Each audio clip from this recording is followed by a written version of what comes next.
Hai, hello, salam sejahtera Malaysia. Selamat datang ke channel Fels Lifestyle. Terima kasih kerana terus setia dan terus bersama di dalam channel ini.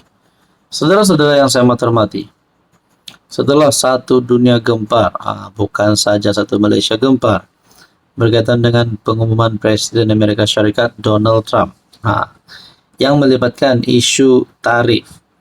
Akhirnya, mana-mana Perdana Menteri di sesebuah negara, Presiden kah, Perdana Menteri kah, pasti akan mengambil tindakan ataupun membuat pengumuman, membuat kenyataan bagi dapat menjelaskan ataupun supaya rakyat yang dijaga, contohnya di Malaysia, Anwar Ibrahim akan membuat pengumuman yang boleh membuat rakyat Malaysia dalam keadaan yang tidak terlalu syok.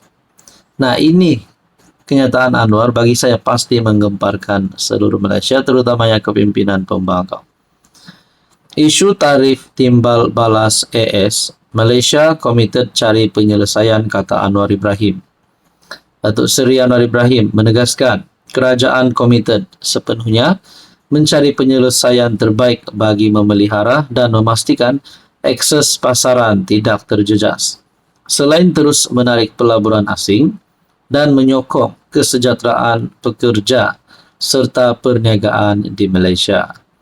Perdana Menteri mengakui kerajaan memahami kebimbangan, kerisauan dan kesulitan yang dihadapi pekerja, pengeluar dan perniagaan dalam sesetengah sektor susulan tarif timbal balik sebanyak 24% dikenakan Amerika Syarikat ke atas negara ini. Kami menegaskan tekad untuk mengatasi dan menyesuaikan diri dengan cabaran ini. Jangan salah faham. Kami memandang isu tarif ini dengan serius, katanya menerusi hantaran video mengulas tarif AS. Anwar yang juga memberi jaminan bahawa Malaysia tidak akan mengalami kemelesetan buat masa ini, meskipun pelaksanaan tarif oleh AS memandangkan ekonomi negara kekal berdaya tahan. Kalau dah ekonomi negara kekal berdaya tahan, kenapa masih ada puak-puak, masih ada geng-geng di luar sana yang mahu Anwar jatuh, yang cuba untuk jatuhkan Anwar, sedangkan Anwar berusaha untuk mengekalkan kestabilan ekonomi negara. Bagi saya ini pasti satu kemenangan baru untuk Anwar Ibrahim.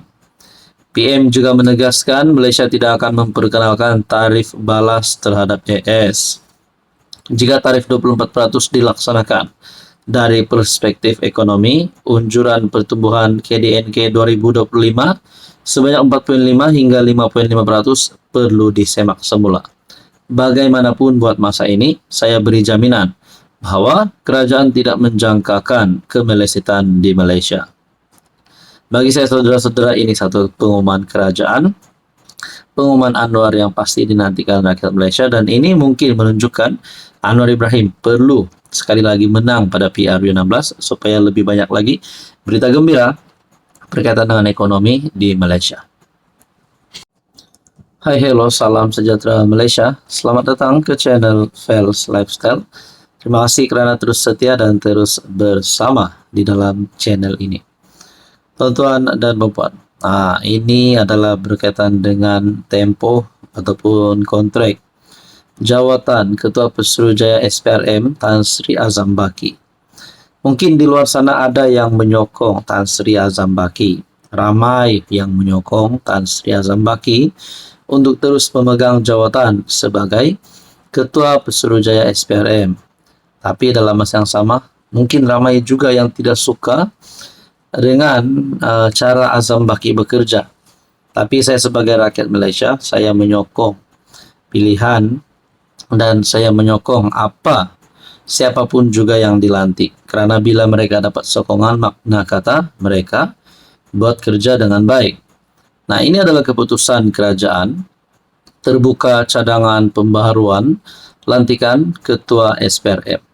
Saya tertanya-tanya jugalah, kalau tiba-tibalah Azam Baki ditamatkan kontrak, dipecatkah, letak jawatankah, ataupun tamat kontrak, adakah mungkin ramai di luar sana yang boleh menggantikan jawatan beliau sebagai Ketua Pesuruhjaya SPRM? Sebab jawatan ini lebih susah daripada banyak jawatan di mana-mana uh, jabatan sektor di seluruh Malaysia, ataupun pihak-pihak berkuasa, ataupun ya pekerjaan-pekerjaan lah, penjawat awam dan sebagainya. Bagi saya SPRM adalah salah satu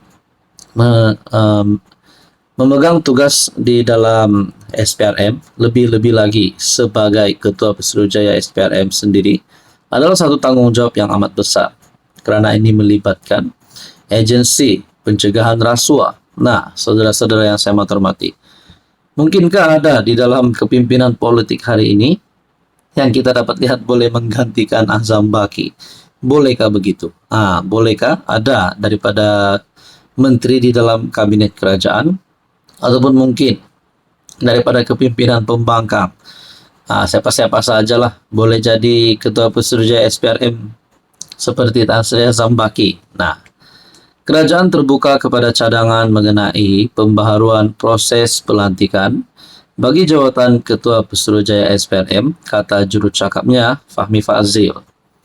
Kerajaan sentiasa terbuka untuk menerima pandangan daripada pelbagai pihak untuk menambah baik mana-mana sama ada perundangan ataupun proses demi dalam usaha untuk membawa reformasi kepada institusi-institusi yang penting dalam negara kita, katanya pada sidang media di Kementerian Komunikasi di Putrajaya.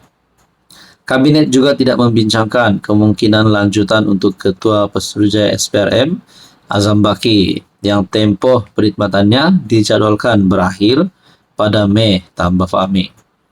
Ia menyatakan bahawa PM telah memberikan Azam dengan 2 pelanjutan setahun, walaupun Azam telah melepasi umur persaraan wajib. Jadi saudara-saudara, mungkinkah ada di kalangan kepimpinan politik hari ini yang layak untuk memegang jawatan Ketua Pesuruhjaya SPRM? Apa komen Anda? Hai, hello, salam sejahtera Malaysia. Selamat datang ke channel Fels Lifestyle. Terima kasih kerana terus bersama di dalam channel ini. Saudara-saudara, tuan-tuan dan puan-puan, ini satu kejutan buruk untuk PN, untuk pengikut Muhyiddin Yassin. Mungkin sebelum ini kita pernah mendengar bersatu diharamkan untuk menyertai kerajaan, Muhyiddin dilarang untuk menjadi PM lagi. Nah, bahkan ada gesaan kepada Muhyiddin untuk meletak jawatan. Banyaklah serangan yang diterima Muhyiddin. Lebih lagi, beliau kini berhadapan dengan kes mahkamah terpalit dengan rasuah. Nah, jangan cakaplah banyak tentang kes mahkamah. Jadi, saudara-saudara, tuan-tuan dan puan, saya telah menerima satu lagi komen. Ini pasti mengejutkan Muhyiddin Yassin. Komen ini berkata, Muhyiddin, boleh tolong bayar 1 bilion. Saya pun tertanya-tanyalah terhadap komen ini. 1 bilion ini duit apa? Muhyiddin hutang dengan dia kah? Ataupun 1 bilion ini duit curi kah? Duit sakau kah? Duit rasuah? Saya pun tak tahulah. Tapi komen ini berkata, Muhyiddin, boleh tolong bayar 1 bilion, katanya, melalui salah satu subscriber ataupun mungkin viewers di dalam channel ini. Berkata Muhyiddin perlu membayar 1 bilion. Apa kena-mengena 1 bilion ini dengan Muhyiddin Yassin? Kalau nak cakap berkaitan dengan kes rasuah yang melibatkan nama Muhyiddin Yassin, berkaitan dengan projek Jana Wibawa, bahkan kejutan kepada seluruh Malaysia, di mana menantu Muhyiddin pun yang kini menjadi salah satu yang dicari oleh SPRM. Bahkan PDRM pun akan memberi kerjasama, bukan saja PDRM, SPRM, ini juga melibatkan International Police ataupun Interpol. Nah, bercakap tentang dana 1 bilion ataupun komen salah satu viewers daripada channel ini, adakah Muhyiddin telah pernah menyakau sehingga 1 bilion? Adakah Muhyiddin pernah mengambil ataupun mencuri wang rakyat sehingga 1 bilion?